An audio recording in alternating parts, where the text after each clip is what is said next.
LCAP. And this is an information item only. Thank you, President Foster. I'm going to invite Terry Walter to help with this presentation on our local control accountability plan. Acronym is LCAP. We try not to use acronyms, or when we use acronyms, we try to explain what they are.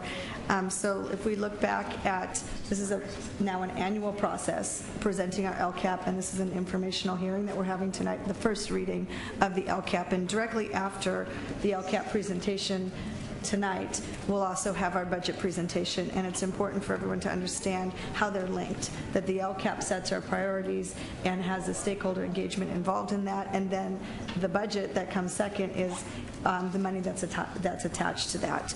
So when we look back at the vision of our state, the local control funding formula is a funding formula that our governor has passed. If we go to this, do I have the clicker? Go to the first slide.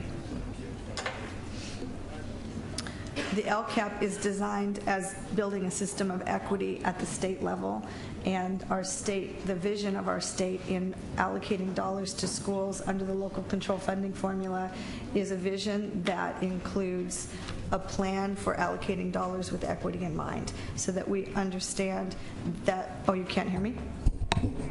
What? Open the hearing. Oh, we have to open the hearing. I'm so anxious. Can we open the hearing? Open? Hearing's open. Rewind what I just said. I was only giving opening comments, but that the LCAP is tied to the local control funding formula, in which our state has made priorities around how to allocate schools to dollars to schools with equity in mind.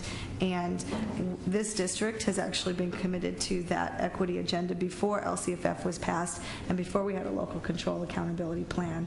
And when we look back at our board's Vision 2020, quality schools in every neighborhood, a community-based school reform, once the LCFF was passed and LCAP was passed, is very much in alignment with how we already envisioned doing our work as a district, where stakeholder engagement helps define our priorities. Our 12 quality school indicators were indicators that were put in place before the state 8 priorities. The state then came out and said, here are the 8 priorities. We've aligned those to the 12 priorities that our local community had already decided upon before there was a statutory requirement to identify local priorities. So when you see that California has created a new process to distribute the funds that's meant to provide greater support to our neediest students, a local control funding formula that's meant to allow districts broad discretion to serve the local needs, we were already doing that at the local level here in San Diego. The state is doing the same theory of action or methodology around how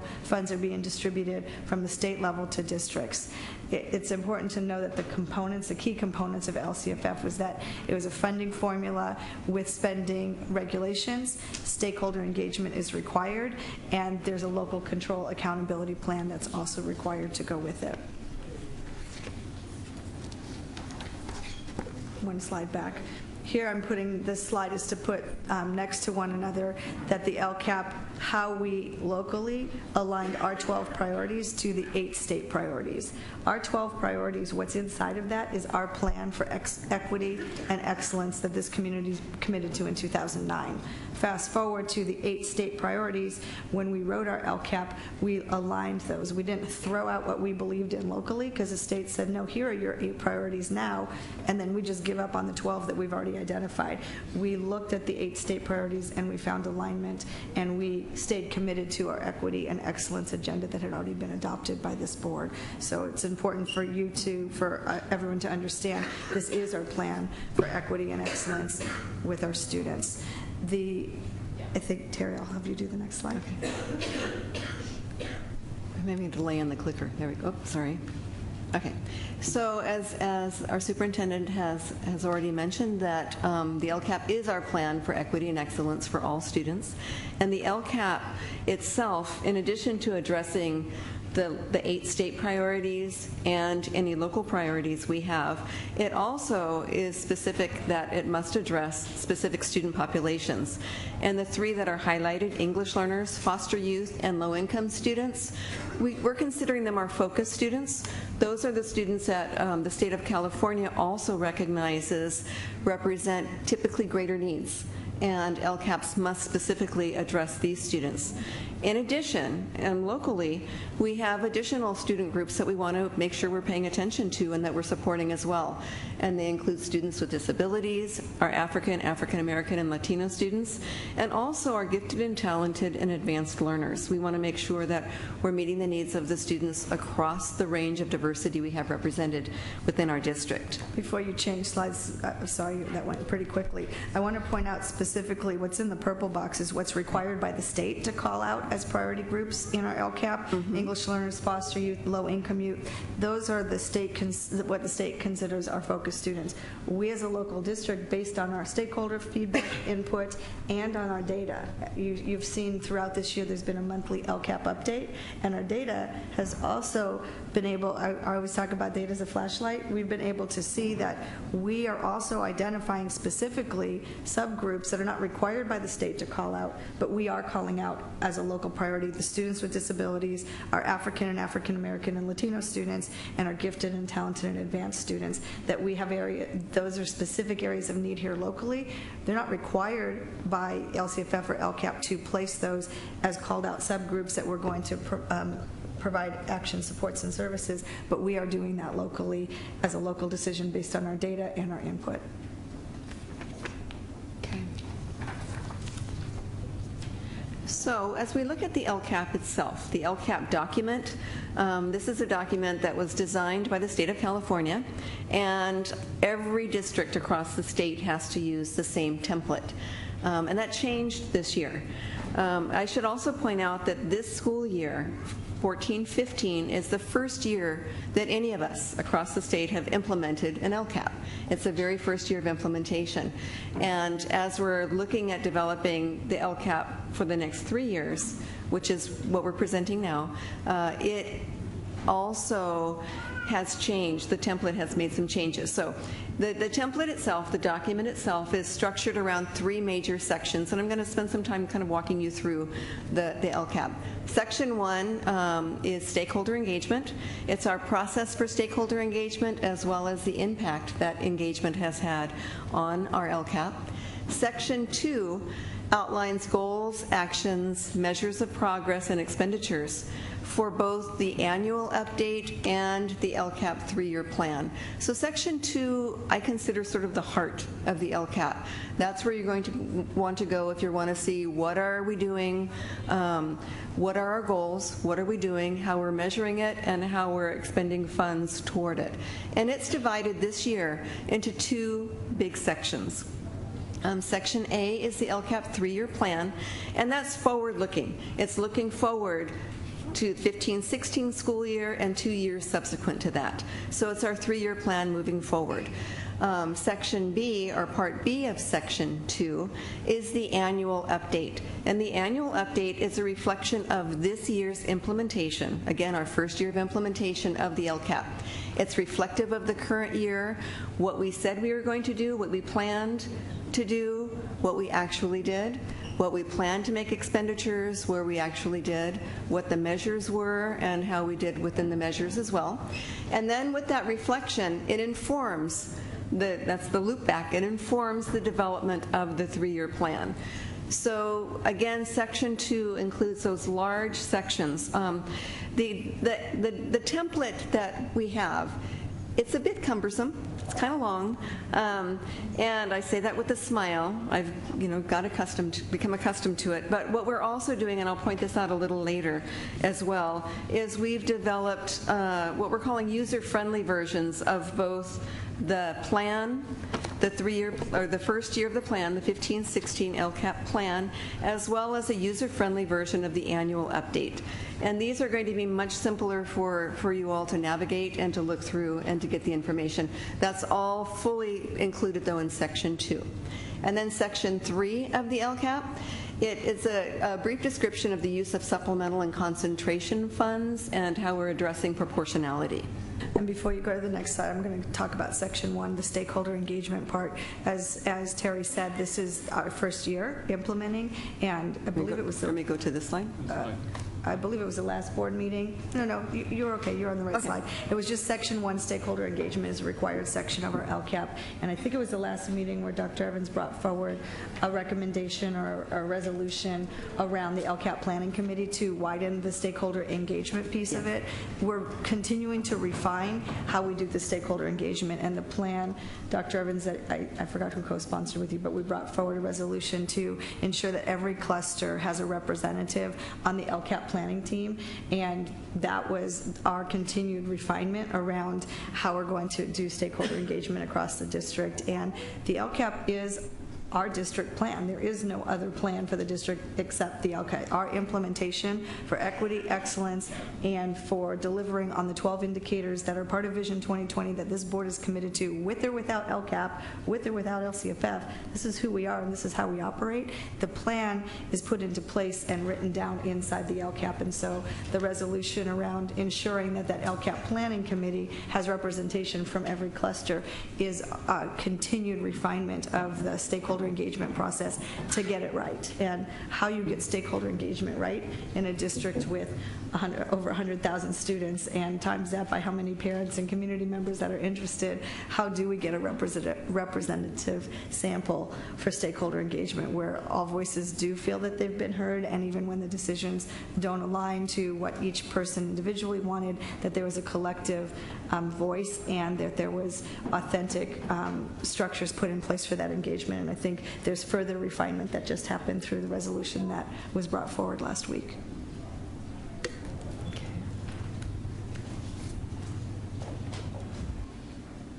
Did you want to mention more about this? No, you're. Okay. Oh, yeah. This was the example of stakeholder engagement, feedback, input, and impacts.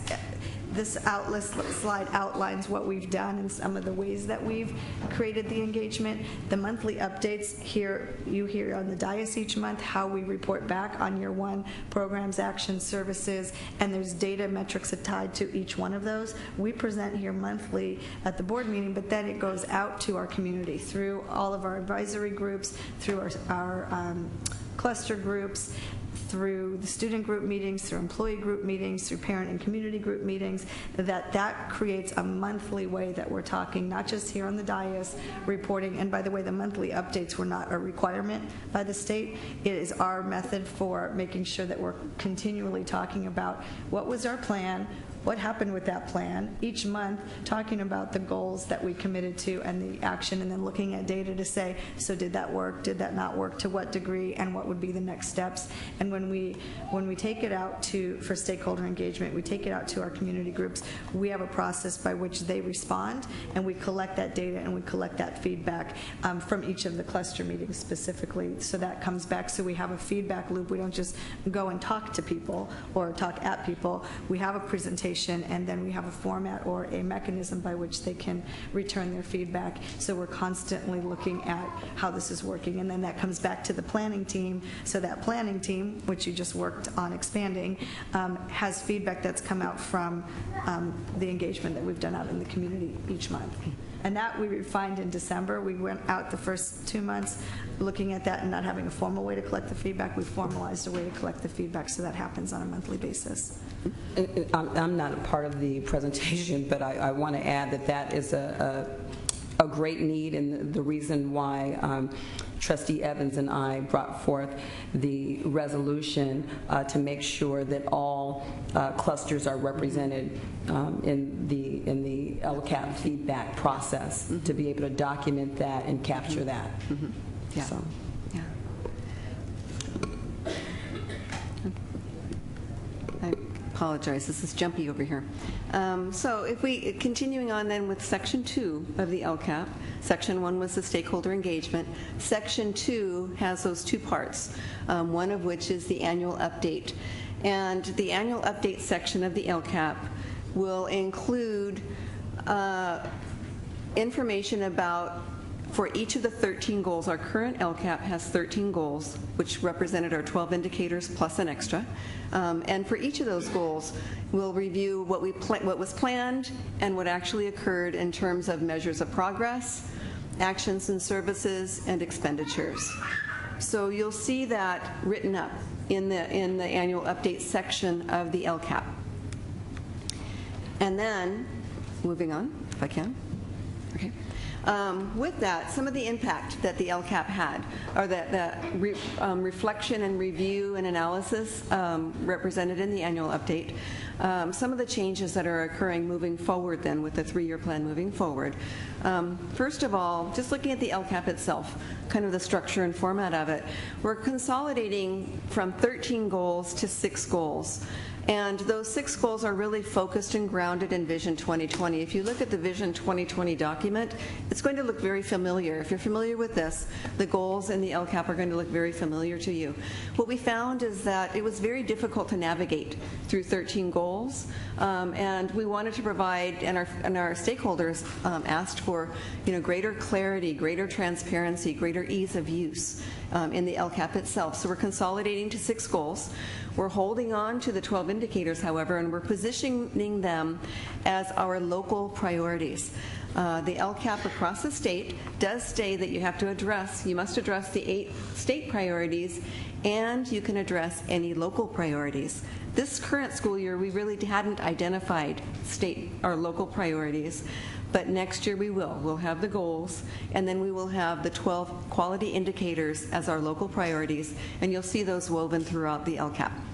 And we're also reconfiguring the actions and services around groupings that make sense so that you can find things, and that we're organizing and ordering the LCAP, so again, for greater clarity, transparency, and ease of use. Secondly, then, as we continue focusing on equity and excellence for all of our students and student groups, some of the emerging priorities that have been addressed and moving forward will be incorporated in are things such as counselors to ensure all kids graduating meeting A to G. That was something that came up across our stakeholder groups across the year and through the planning team. Lowering class size, that was mentioned earlier, that's a theme that we want to hold on to that. School allocations for intervention, support, and professional development in particular. Interventions and support, and giving funds to schools so that they can customize to some extent. School-level services was important. And then enhancing supports for English learners, students with disabilities, our advanced learners, African American, and Latino students as well. So you'll see that called out in more explicit ways and with greater clarity in the LCAP. So now the other part of Section 2 is the LCAP 3-year plan. And the LCAP 3-year plan is now organized around 6 goals. And for each of those goals, we'll have actions and services that will be identified for them, metrics to measure progress, how are we doing in accomplishing those goals, and then related expenditures. What expenditures will be associated with each of those goals and each of the actions within them. And what this slide shows is an alignment. It shows the 6 goals and also how each of them are aligned to our local priorities and to our state priorities. So really quickly, the goals are number 1, closing the achievement gap with high expectations for all students. Number 2, access to a broad and challenging curriculum. And those look very familiar. We held on to those almost the way they were from our current LCAP. Number 3, quality leadership, teaching and learning. Number 4, positive school environment, climate, and culture with equity at the core and support for the whole child. Number 5, parent and community engagement with highly regarded neighborhood schools that serve students, families, and communities. And then number 6, well-orchestrated district-wide support services and communications. And again, it's going to look familiar to you if you understand, if you're familiar with our District Vision 2020 document. I think when you listen to those 6 goals, the LCAP goals, they are broad goals that show the values of this community and the 6 things that we've committed to, although there are 12 local priorities, to be able to clearly articulate 6. 12 became big to talk about all 12 of them, remember all 12 of them, what are they again, and to say that the way that we're going to deliver the highest quality education system with equity at the center, put it into these 6 categories, and then show, as Terry said on the slide before, when we commit to these areas, we show what are the actions and services, what are the metrics to measure the progress, and how will we spend our money to achieve the 6 things here. And we just wanted to show we haven't departed from the 12 indicators. We've aligned it, and we are articulating our goals with vision around what can happen. And you can make goals that seem teeny, like we want to have 1-to-1 for every student. That's a small thing to talk about. We're talking about the bigger picture, the LCAP goals being visionary, and then inside of that are programs, actions, and services. And as we look at LCAPs across the state, are we able, some districts and some communities are articulating goals that are smaller. We have broad goals, and then inside that are the actions that help us accomplish those goals. What you'll also see then is how we're identifying what the actions and services are within each of those goals. And what we have provided are goals that provide for 2 broad areas: basic services. Those are the types of services that all schools need, all students need. If you're going to open the school every day, what are the kinds of things you need? Things like classroom teachers, principals, utilities. We want lights. We want electricity, business services and operations at the central office. So those basic services that are provided for all students across the district. And then in addition, what's called out are those additional and improved, either increased and improved services that we also provide principally for our focus students to benefit our students who are English learners, foster youth, low-income students, and then our other local priorities. So principally to focus or to benefit them, but also benefit other students as well. And these increased or improved services may require expenditures, they might require funds, or they may just be improvements to what we're offering. And they can be provided in a variety of ways. There are some that would be district-wide strategies, and here are some examples. District-wide strategies could include Common Core support teachers, our focus on expanding restorative justice across our district, restorative justice, I should say, and positive behavior and interventions and support. Those are examples of strategies that we're really applying across the district. We'll also have actions and services that are a little more focused. They might focus on specific students, student groups, clusters, grade levels, grade spans, or areas. And a couple examples include our English learner support teachers to focus and support our English learners. Additional counselors, again, for supporting students in all students receiving broad and challenging education and meeting A to G requirements. Additional middle college opportunities are an example of some of those focused strategies. And then some school-level strategies include things like focused intervention at a school, at my school. What are the needs of our particular students? What kind of interventions are needed? What classroom supports are needed?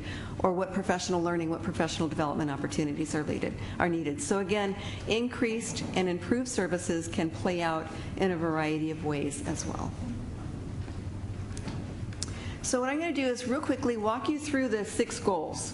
There's one slide in the handout you'll have for the PowerPoint for each. And I'm just going to highlight, skipping already. I'll highlight a few. So goal 1, again, closing the achievement gap with high expectations for all. Here's an example of the need. The sample metrics. These aren't all the metrics that you're going to find with goal 1, but here's some samples of them. They're all going to be in section 2 of the LCAP. Some of the actions as well. So, for example, to close the achievement gap, we're going to pay attention to multiple measures and data. That's a topic area, an action area, I should say. When you actually go into the LCAP, there are going to be many sub-points or many sub-actions and services that will be under that header. Support for early learners. Again, secondary level student access to high-level courses leading to A to G, as well as district course of study and curriculum. We want to make sure that we're providing standards-aligned curriculum and courses. and materials. So, and then also I'll point out that there are specifically additional supports for students with disabilities, English learners, foster youth, African American, and Latino students. So those are specifically called out in Goal 1. And then to the right, you'll see again the alignment and correlation between our local and the state priorities. Moving on, Goal 2, access to a broad and challenging curriculum. Again, the need, sample measures, how we're going to measure that, our progress toward that goal, and then some of the actions, some of the services and actions we'll be providing. Making sure that we have strong pathways to college and career readiness. Number 2, enriched and enhanced learning opportunities. This is extending that broad and challenging opportunity for all of our students. Aligning course of study, and I think I was ahead of myself earlier, sorry. Aligning course of study and curriculum, resources and materials. Again, additional supports for English learners that are instructional in nature within this goal, as well as students with disabilities. And then again to the right, you'll see actions and service, or you'll see the alignment with local and the state priorities as well. Okay. Anything else? Goal 3. Goal 3 is where we've really brought together quality leadership, teaching, and learning. And these 3 really go together in a very powerful and strong way, and it made sense to pull them together. Again, you'll see some of the sample metrics that will be used and the actions. The number 1 is it's a significant one. This is our teachers. This is where our teachers, our site leaders, and our support staff at the school level. Acquiring, developing, and retaining classroom teachers, certificated support personnel, and site administrators. A lot of the work that with the teacher pipeline that we've discussed earlier with the board is a part of this, as well as part of number 2, developing the capacity of beginning teachers and teachers in need of support. Number 3 is systems to develop instructional capacity, developing leadership capacity, and then number 5, professional development. This is where you're going to find the strong the heart of professional development actions and services will be found within Goal 3. Goal 4. Goal 4 is positive school environment, climate and culture with equity at the core, and support for the whole child.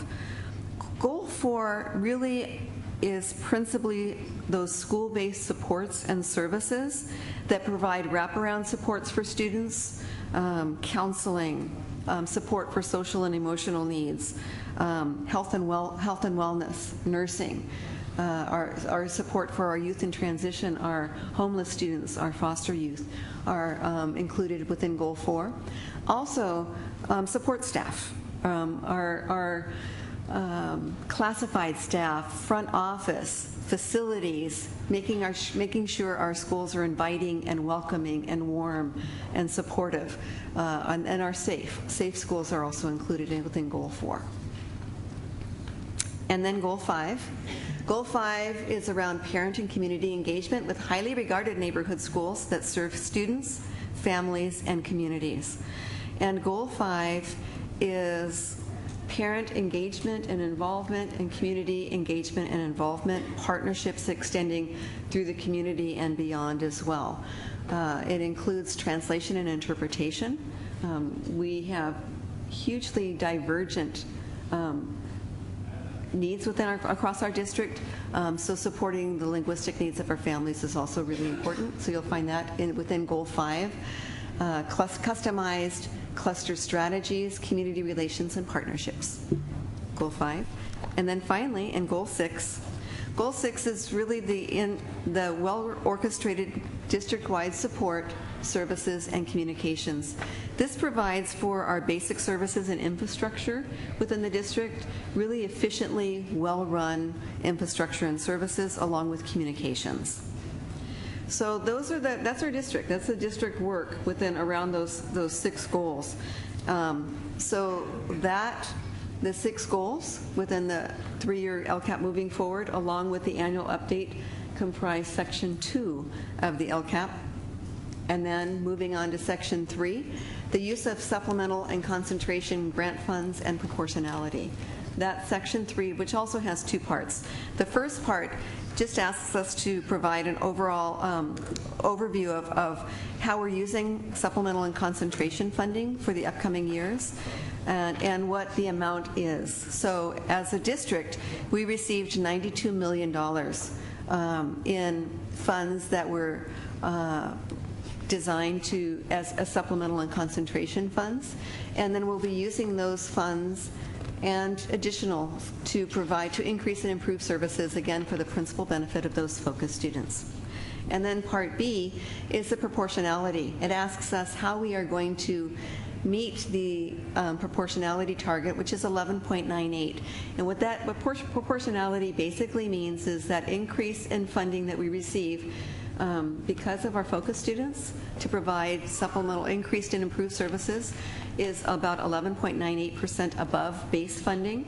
So within a given school year, if we receive that much additional funding for these students, then within that school year, our focus students need to receive about 11.98% or greater improved benefit from those funds. So that's an improvement that could be increased funding that we'll provide, or increased or improved services to them. Again, some of those could include funds, some of them may not. But we will meet this percentage through allocating funding as well as additional improved services for our focus students this year. So that's section 3 of the LCAP. As we move forward, next steps and resources. This is the first public hearing tonight and presentation of the LCAP. It'll be coming back again on July 23rd for a public hearing and approval. I'm sorry, June 23rd for a public hearing and approval. And then subsequent to that, it will be submitted to the San Diego County Office of Education for approval. So with that, we've also provided some additional resources for all of us to use for our stakeholders and for our public, 2 of which I mentioned already. One is a user-friendly version of the LCAP for next year, and then a user-friendly version of the annual update. Both of these are online. The Spanish, we have one of them already translated in Spanish. The user-friendly version of the 15-16 LCAP is already posted in Spanish as well. And then the third tool that we have that we've made available and we've developed, we're calling it the LCAP Financial Overview. And what this does is it looks at the LCAP through the lens kind of a financial overview. So what are the expenditures for each of the goals? And how is it broken out within each of those actions and measures as well? What portion of it's for certificated salaries and benefits, for classified salaries and benefits, for books and supplies, for services, and other sources. So you'll see that broken down for every action, every goal and action in the LCAP. And then the last page of this financial overview provides a nice overview of the overall, for the whole plan, what we're spending within each of those budgeted areas, as well as overall what we're spending for LCFF base funds, LCFF supplemental and concentration funds, as well as a few other funds that are included in the LCAP. The LCAP includes related expenditures around Title I, Title II, Title III, some with lottery funds for instructional materials, and also food service, because one of our areas in Goal 4 is for providing a positive school climate is our nutrition and healthy meals as well. So you'll see that summarized as well in this financial overview.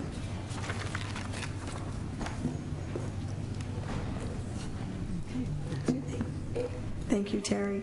I thank you for highlighting some of the user-friendly documents that we are providing so the public can better understand whether you're having a lens on where's the money, or you're having a lens of how are you measuring it, or you're having a lens on what are you actually doing for students, that these user-friendly guides make a document that has statutory requirements of what's included. That's very long, very simple document, so you can look on one page, here are the metrics, here are the actions, here are the dollars for each of the goals and the 6 goals, so that it is transparent. And then the financial overview for every action and service, we put that there, and the dollars that we're spending, so so you can see how we're breaking down supplemental and concentration as well, because we had feedback that people were not clear on where that was. So these user-friendly documents is taking something that's a very complex topic and complex state-required document that has to be turned into the county for approval and having it be something that our public can better understand. And I'm going to repeat again that the LCAP does represent our priorities, and that the budget that we'll be talking about next is tied completely to their married documents. This is a public hearing on the LCAP, and as we bring our CFO forward for the next item, we marry the priorities to the district's budget. And the district's budget that we're used to approving every year is based on and designed by and constructed off of these 6 priority areas, and each of the areas of priority has, you identify what the need is and the goal, and then you have metrics and dollars assigned to it, and these documents are all interlinked in that way. I believe we have a number of speakers on this item, so I'm going to call them forward now. And we have Tamara Hurley, Medina Mahou, Halima Musa, Najima, Nashio Ali, Mohammed. Am I reading the right ones? Oh, wow. Okay. Okay. Mohammed Makoma, Debbie Patangeli, Derby Patangeli, our president of the PTA, Joanne Fields. And I'm sure that I have mispronounced a number of names. Just so that we honor you, I know that you'll give it again clearly and loudly. All right. So you can come up in any order. You'll have 1 minute each. Wait a minute. I think that I did.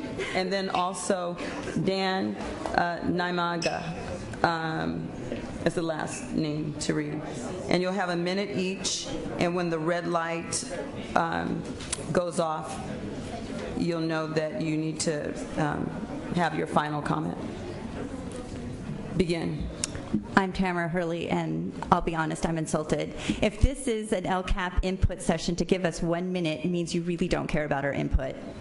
I mean, this is global. This is supposed to be about 3 years of planning, and you want 60 seconds from me. And for what I prepared, I couldn't possibly say in 60 seconds, but I will send you all emails of what I really wanted to discuss, which was globally, I think that this LCAP lacks true metrics and true action items. It's very vague, and I understand that with something so large, there are sort of vague things, but the devil are in the details, and if you want to have measurable things, you can't just talk about how many people attend in a cluster. That's not meaningful parent engagement. How many students included in cluster data about attendance records. We're talking about how many parents were trained in SSC, how many teachers and faculty members were trained in SSC and SGT, how many parents went through a Parentship Leadership Academy like I did over the last 2 weekends. That kind of training should be provided to more parents, to principals. It's those kinds of things that are meaningful. And 60 seconds can't even do it. Well, you spent 20 seconds, speaking about not having enough time. I don't appreciate For that reason, I was going to give you some more time, but okay. I think everybody here should have more time. We just sat through how many hours to be here to present on the LCAP? If you would like to use that time, for your point, that would be great. I think I said in another item, it was brought forward that we have 20 minutes per item, 10 per viewpoint. If we have more speakers than that, we need to reduce the time. It may go over. So I laid that out earlier. Maybe you weren't here. I understand that, okay. But the LCAP is different than talking about whether you or want not to use your time to speak or not? I think my time was up. Okay. Next speaker, please. Okay. So my name is Derby Pango. I'm the president of the PTA Council for San Diego Unified, and I'm a volunteer on the LCAP planning team. Yeah, we are in uncharted territory on the LCAP, and I know that staff has worked very hard over the last 2 years. But the timeline of presenting the draft last week for a first reading this week is really not adequate. And if it's in Spanish, it just came up today because I looked earlier and it seemed like there was only the English version. So I asked the trustees to reach out to your communities and solicit serious input in these next 2 weeks before you vote on this important plan. We have such a good opportunity with LCFF, and I look forward to partnering with you. We look forward to partnering with you, parents, to work with you guys throughout the year, not just now, throughout the year, so that we can really build truly a world-class, LCAP plan for this LCFF. LCFF will fail without parent input. Thank you. Good evening. My name is Joanne Fields, co-chair of the Morris Cluster. 60 seconds to say yes or no to a $92 million budget for LCAP is really disgusting and unfair. I attended the planning team meeting. Just because I attended representing Morris doesn't mean all of Morris endorses the LCAP. There's not adequate outreach going out into the community. Subset groups do not include measurement of servicing our foster and homeless youth adequately. We were told not to bring out the 36-page document with me. I wanted to bring it to the Morris Cluster meeting. I was told not to. That's not being transparent. How are you accountable if I can't share the information to the cluster? Now I'm told I can get it from the website. Who's going to print that out for the 30 people? On my dime, I don't have that. And then it's only in one language. You already mentioned there's over 40 languages in the district. So how are we going to serve everybody when it's only in 2 languages? Again, it's not fair. We need to go back and do more work. Thank you. Hi, my name is Medina Mahou, and I'm a member of City Heights Youth for Change. I'm also a graduate from Crawford High.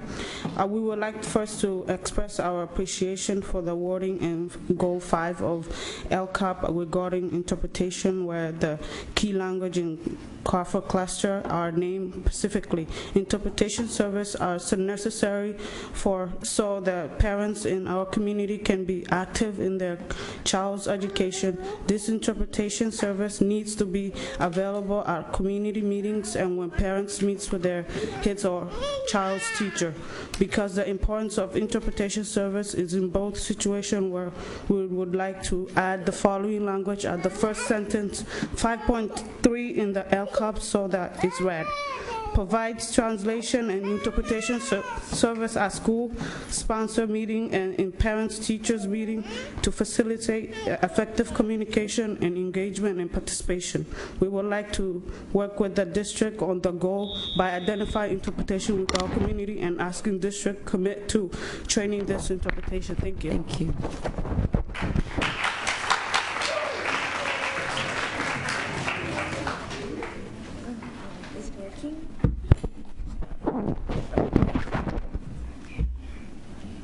Good evening, my name is Enigma, and I am 12 years old and I go to Middle Horseman.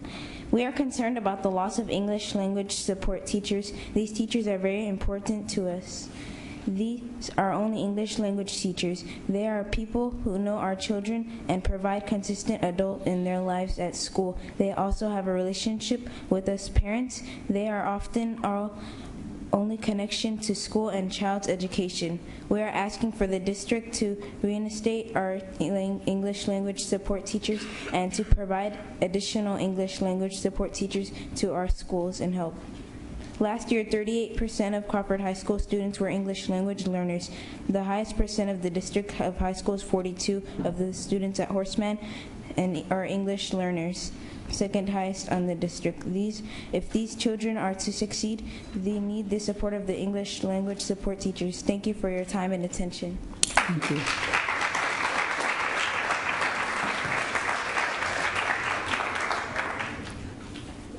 Good evening, my name is Halima Musa. I am a member of City Heights Youth for Change. I'm a high school student and I live in City Heights in the Crawford Cluster. We are asking for the school district to increase the number of high school counselors at Crawford High School. Last year, there was only one counselor for every 384 students. We want to have the ratio reduced to one counselor for every 100 students. We understand that Crawford is due to have 5 counselors next year, reducing the ratio to 1 counselor to every 240 students. This ratio is much too high. As students, we rely on our counselors to help us know what our career choices are and what we need to achieve, what we need to do to achieve our goal. We need someone who knows us and knows how we're doing academically, someone who motivates us, pushes us, and encourages us. Almost 250 students is not possible for our counselors to get to know us and develop a relationship with us. Wonderful.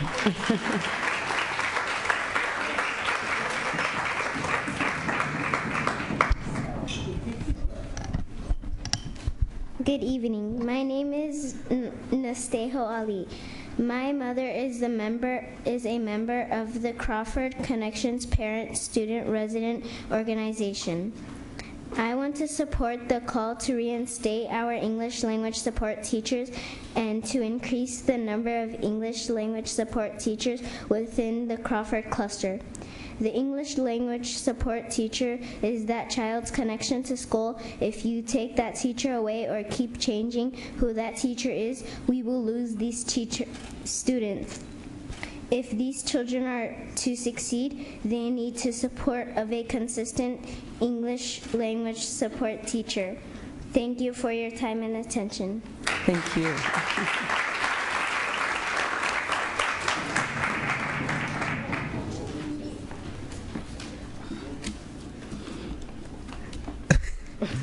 Good evening. My name is Mohammed Makoma. I'm a member of City Heights Youth for Change, and I'm a student at Crawford High School.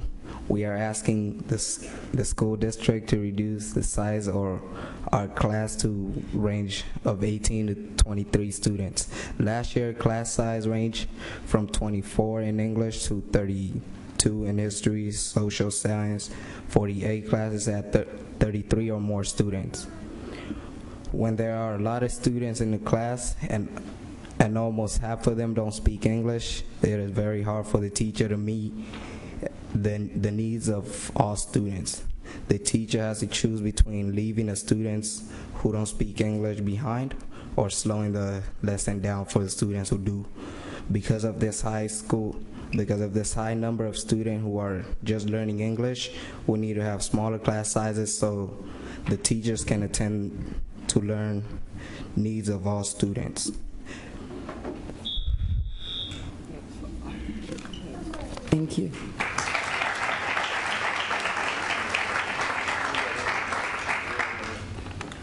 My name is Osman Sharif, and I am also going to continue for Mohammed. Many students in our community who go to college feel they are not as prepared as other students from other high schools. We think that large classes with large numbers of students who don't speak English weakens the lesson and make us less prepared for the next level. Thank you. Thank you. Good evening. My name is Sharif. I'm a member of the City Heights Youth for Change and a high school student at Crawford High School. In addition of reducing the class size, we are asking the school district to assign teaching assistant to classes with high numbers of English learners. Teaching assistant can support students who are just learning English so the teacher can cover the materials for the courses and not have to choose between helping the English learner and the English speakers. Thank you.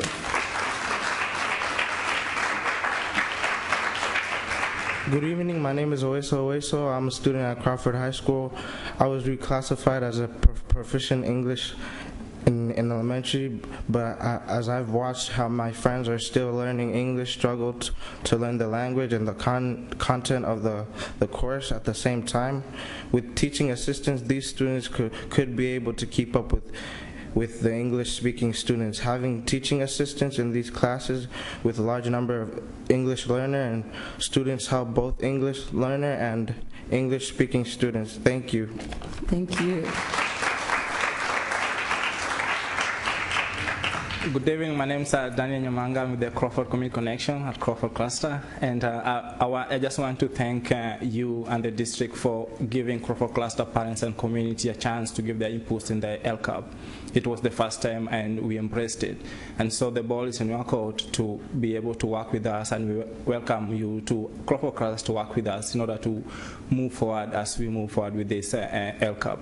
And one thing I want to point out is that because concerning the English support teachers, actually it's going to negatively affect Crawford Cluster students and community if you remove them away from us. They have been the connection between the school and the community, and if you take that away now, it's going to negatively affect the gains that we have so far made in our cluster. And also I want to congratulate Terry for reaching out, trying very hard to reach out for our community and parents and students and former students to give their inputs, and we came out in large numbers to do exactly that, and we see that in section 5.1 in parents and community engagement. So thank you. Thank you.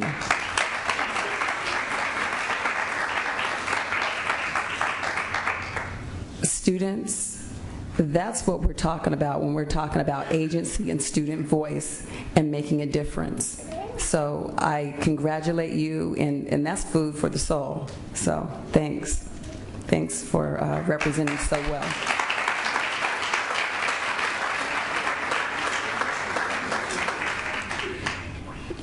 So that was an information item, and just a question.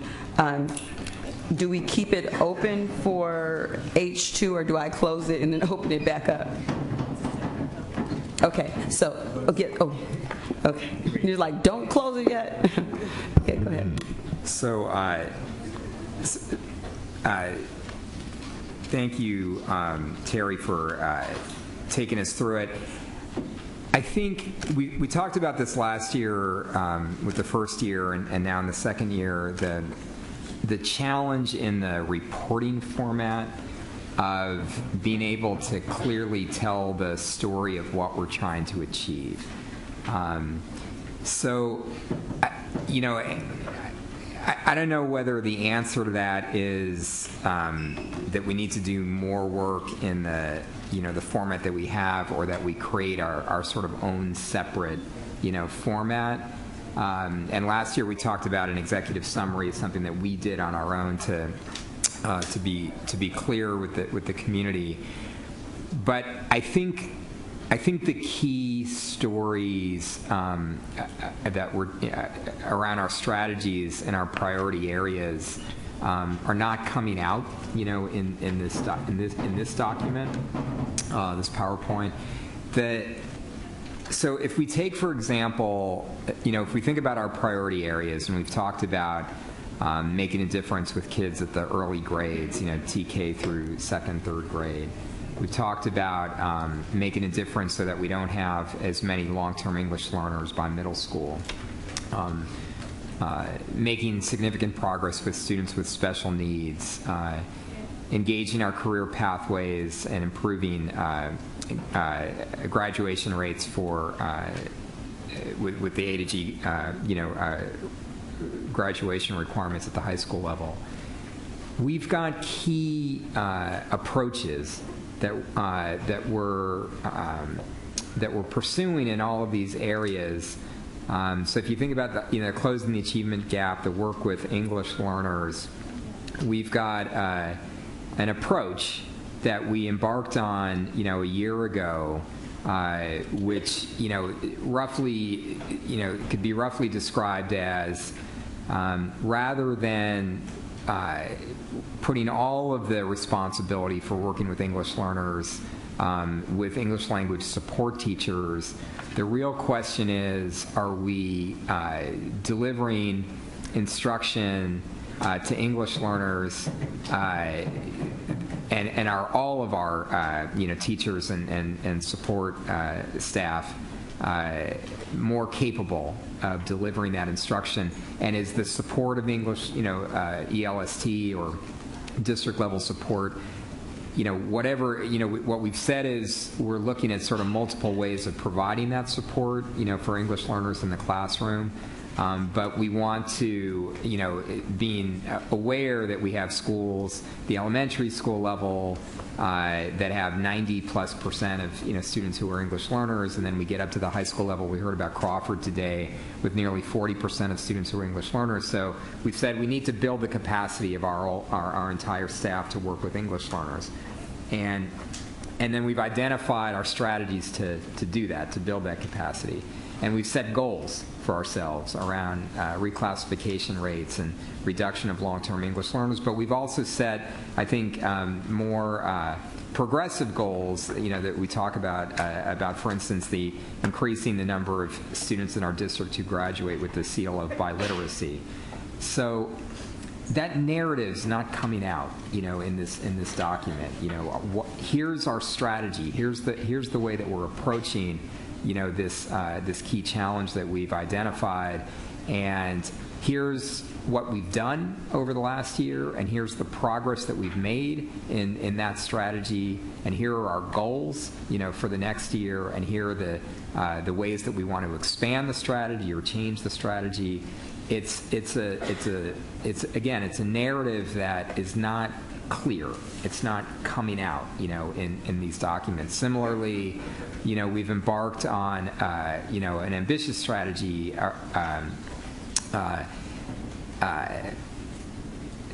When we talk about, cultural proficiency, and when we get to sort of goal 4 on a positive school environment, so we've embarked on an ambitious strategy around restorative justice. But it's not coming out, in this document.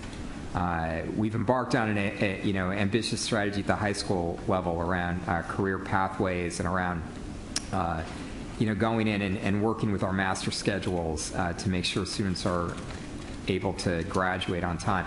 So again, I guess I'm searching for some sense from superintendent.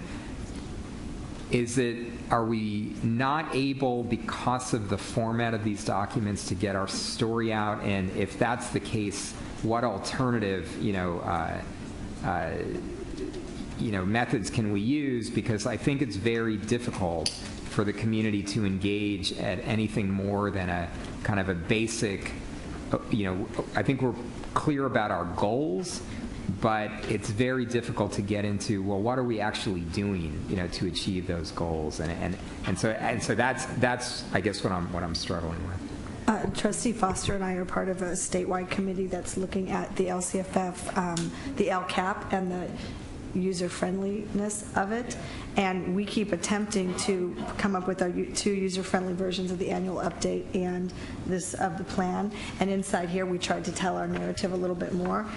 To answer your question, the format does make it very difficult to tell a narrative. The format is not a qualitative narrative of what we're doing, but when you look at our annual update, you can see more specifically some of the things we're doing around English learners, around ELSTs, around the supports and services. So it does spell it out a little bit more, but it's still a format that doesn't say it the way you just said it, as a narrative. And that was the feedback when I was asked to testify up in Sacramento a couple months ago. Same thing, that this does not tell the story of the district, and the way the format is, it doesn't allow us to tell what we're actually doing.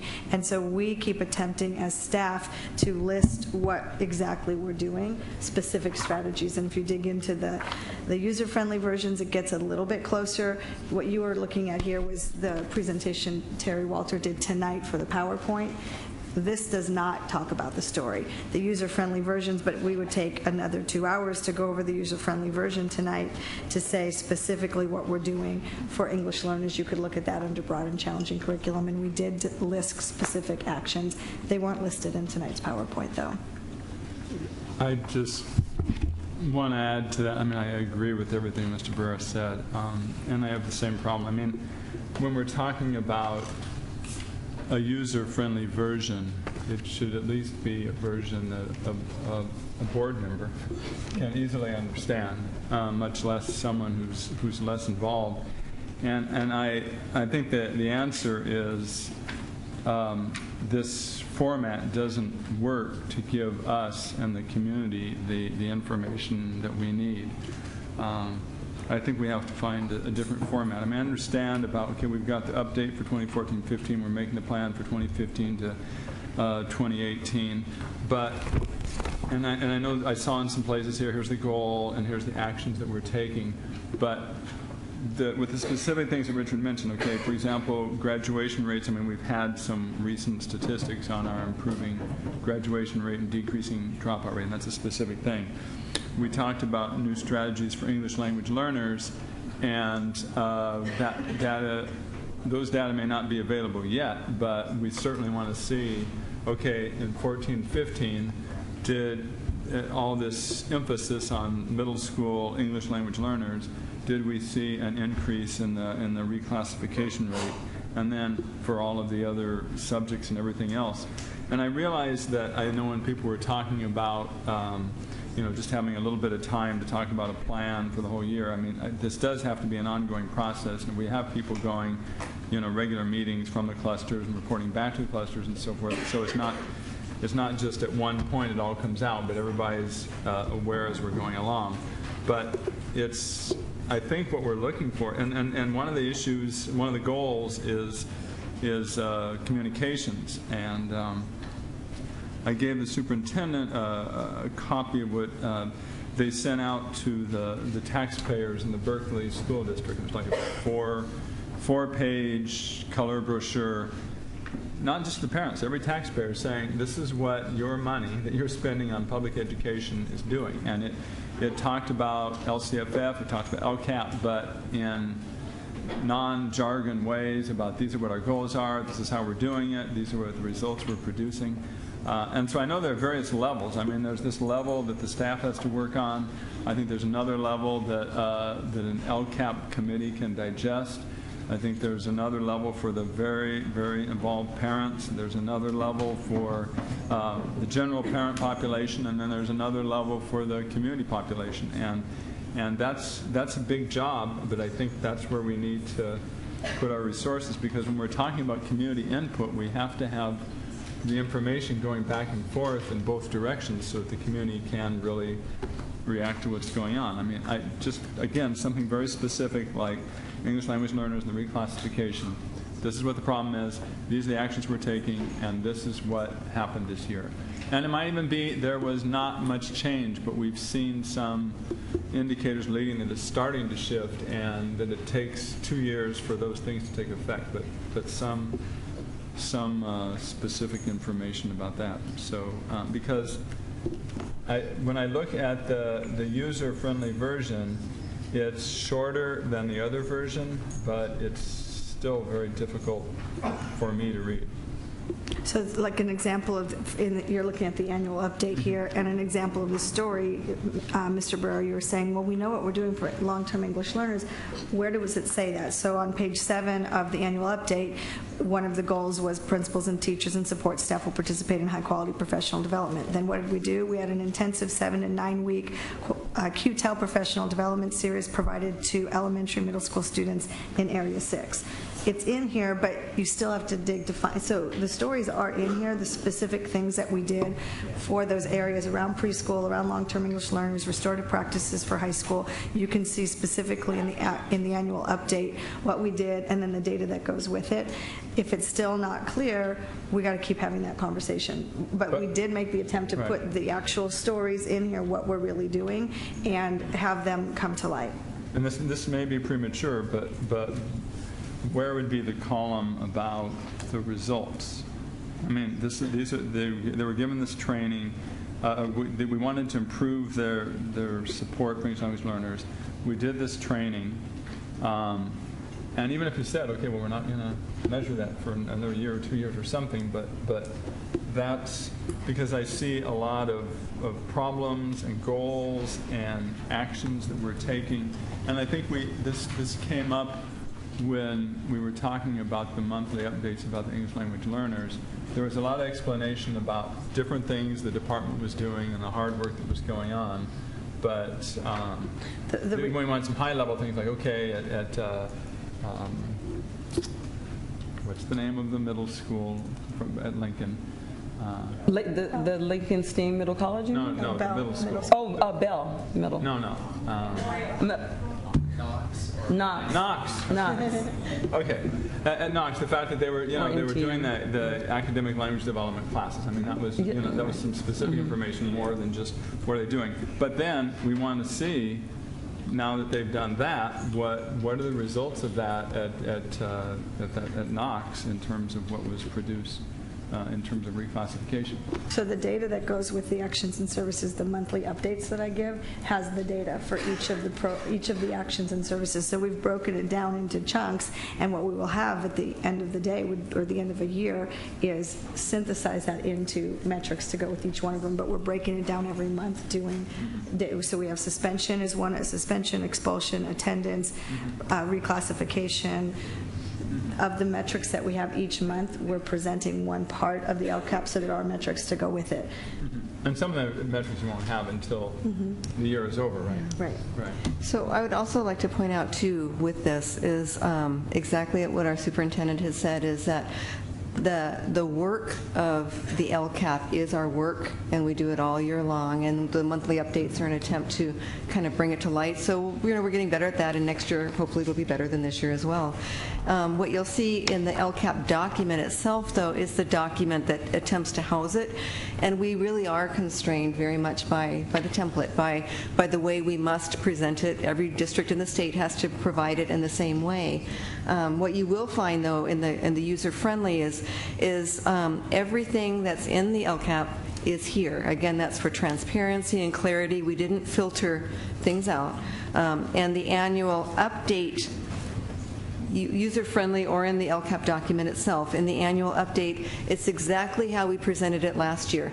And what you're describing here is exactly what our stakeholders have been telling us. It's really hard to find stuff. It's very confusing. And so that's one reason why moving forward in the next year's one, we have 6 goals. We have those action areas, and when you have a chance to actually go through it, you'll see a little bit better, I think, what are the specific actions and services that will be provided within each of those. And the metric to go with it, and the money that's being spent on it. We narrowed it down to 6, so you can see the money, the actions, and the metrics that go with it, and then we can produce an annual report that we start having baseline data after year 1. Where are we on each? There's metrics to go with each of the 6 goals. There's dollars to go with each of them, and then we begin to see each year how do those targets begin to move. And even in the annual update for the measures, I think you were referring to the metrics and the measures, the top of it, right underneath the goal, does say that. It says on the left, what we said we expected, on the right, what are the results? And then below that, the way, again, it's designed, the template is designed, is what you said you were going to do in terms of actions and services, what you were going to spend, and what you actually did. So it's broken up that way for that reason. So moving forward, I think we'll be in a better position to bring clarity. To be clear, that's the new friendly version that just went live online. The user-friendly versions have been available. We were able to post them last week, just so that folks can have a little bit of a chance to see it before tonight, and then they'll be posted again for the next couple weeks, because that's the public comment period is now. It's now opened officially with your gavel, and then it'll continue into June 23rd. So that's a key message, that it's online, and that we are needing feedback on the user friendliness of the document, and that needs to be pushed out, which I'm sure that is going to happen into each of the clusters, and getting feedback, and that's in the feedback. So part of the feedback that has occurred up till now with the monthly updates is updates around the work that's included within the LCAP. And then right now where we are is the public comment on the LCAP itself. And the LCAP itself is this, it's kind of a big 11-page document.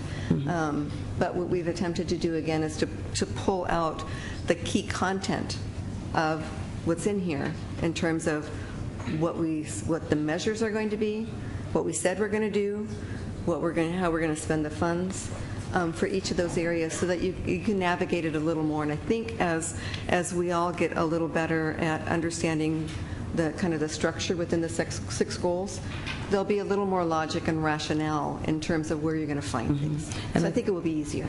Absolutely, and I think what Trustee Barrera and Trustee Evans were also pointing out is that there may be a need, or it suggests from what we've seen today and what we've gone over, is that there's also a need to do a second document that highlights Vision 2020 and our accomplishments as it relates to the LCAP in a way that the general public can understand. And I thought that the example that Trustee Evans gave was great in terms of what went out to taxpayers, talking about how your money has been spent.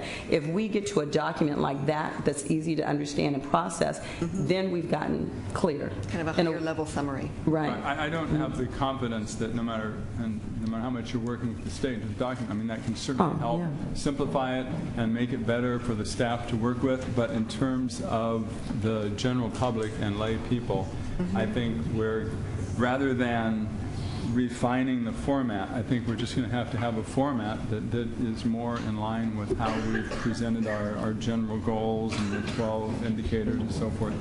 That type of language, so we can see. That's what I think needs to happen. Yeah, I also believe that not only are we not telling our story, but it seems we also have issues with how we develop the story that we want to tell. And I'm thinking as we work on both of those pieces, we work on the front end. What is the story that is going to be told? What is the story that describes what is needed, describes what we're going to do, and following up how well we did, and then. And what some of the frustrations that were stated earlier were frustrations with the time, with the process. And I'm thinking that we need to understand that this is, as you mentioned earlier, this is an ongoing process. This is our first year into it. And people may come to this meeting thinking this is their only opportunity for input. The truth is there's opportunity all along the way at the local school, at the clusters, as well at the district level.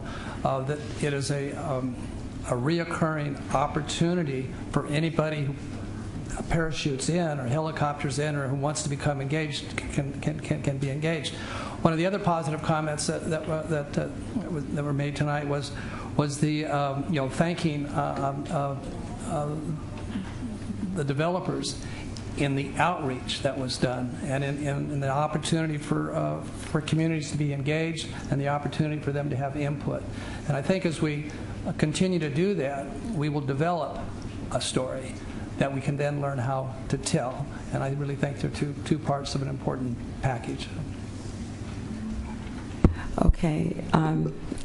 Thank you, Terry. I don't know if it's too much to ask, but if for the final reading of the LCAP, the next meeting, if there could be an executive summary. The user-friendly. Just high level that really points out the important parts of the story, so that people, because they can look at that and then you can dive into here to see more details. But I would really love to see that, because I mean, isn't that the essence of teaching, that you can explain physics to a 5-year-old or a school board member. I mean, that's the real exercise, to just really make it clear, because otherwise we're falling into, to me, when we start seeing all this, it seems like we're falling into the trap of we're fulfilling a state requirement. And yes, we do have to fulfill a state requirement, but we want, and we're never going to be 100% aligned, but we want to have our work and our goals and our results for our community. So that would be really helpful. And we need to be very clear on... It's like the CFO has to explain stuff to us about finances in a way we can understand. So before we have our third reading, we need to be really clear to the public, there are opportunities for input right now. Yeah, and what that looks like. It is also available online, and I believe that there's still survey. There's opportunity to provide comment and input online as well on our website. Yeah. So the district, I'm just saying that we have to, whether it's connect ed messages by voice and by email and at the school, and the multiple ways of getting the information out there so that folks can have meaningful input from now until we have our... Just one last, and where are we in the process of translating the document? So it's with translators now. The big document is they're able to complete in Spanish right now the 15-16 plan, and a lot of that just will get cut and pasted into the giant document, and I believe they're working on the annual update as well. And hopefully soon. Any other languages? There will be, yes. So part of it is, the timing of all of this as well. There's the budget pieces that come late, the action pieces, the planning team, and then how much do we want to give to translators to translate if there are going to be changes. So after tonight's meeting, it'll be, I think, simpler to move forward with some of the other languages as well. Okay, thank you. There are no further comments. I'd like to close this hearing and then open up the public hearing for H2, adoption of the 2015-16 district budget, first reading. Superintendent Martin.